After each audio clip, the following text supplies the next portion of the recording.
तरलई इमाम बारगाह में जो बॉम्ब ब्लास्ट हुआ उसमें एक फ़र्द मारे जाने वाले उनके जो बेटे हैं मेरे साथ इस वक्त मौजूद हैं। उनका नाम सैयद अनीस हैदर जाफ़री है।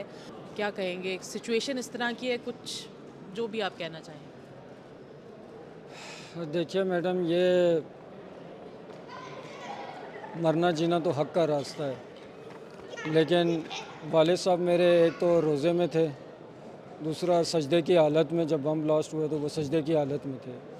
तो उसमें सजदे की हालत से उठे हैं वो, और उठ के उन्होंने सलाम फेर के, जुम्मे की दूसरी रकात मुकम्मल हो चुकी थी।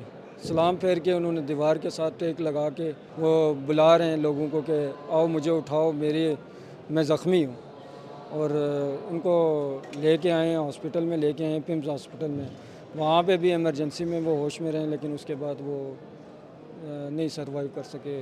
मैं हुकूमत से भी ये मुतालबा करना चाहूँगा कि ये एक बहुत बड़ा सानिया है, इसमें मेरे वालिद साहब, कईयों के बेटे, कईयों के बुज़ुर्ग जो हैं वो इस दुनिया को छोड़कर चले गए हैं। ये एक बहुत बड़ा अलमिया है कि सेंट्रल इस्लामाबाद के एक बिल्कुल मरकज़ के करीब इतना बड़ा वाक़या होना, ये बहुत बड़ा सिक्योरिटी लैप है।